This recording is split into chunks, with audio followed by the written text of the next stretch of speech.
Wala ng bagyo pero problema pa rin ng ilang taga-Bulacan ang baha na pinalalala ng high tide.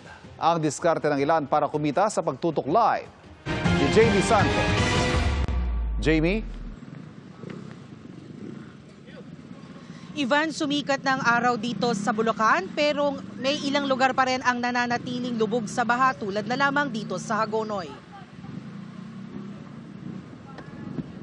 Sa kabila ng sikat ng araw, may abot bukong-bukong na baha pa rin sa Malolos nang dumaan kami ngayong Sabado ng hapon. Pagdating sa Barangay San Miguel sa Hagonoy, no choice ang mga residente kung hindi lumusong sa hanggang binting baha. Mabagal daw kasing humupa ang baha roon dahil nasabayan pa ng high tide. Nakadagdag pa raw ang pagtataas ng kalsada sa katabi nilang barangay.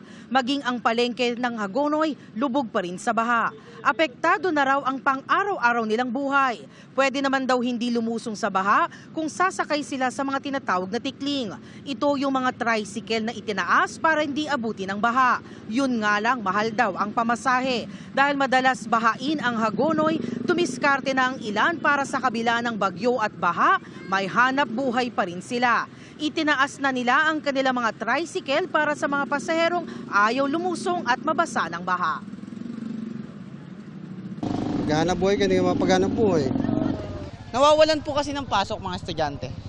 Pagkaroon po ng ng dike. Dredging. Opo. Yun ang the best na solution ang nakikita ko.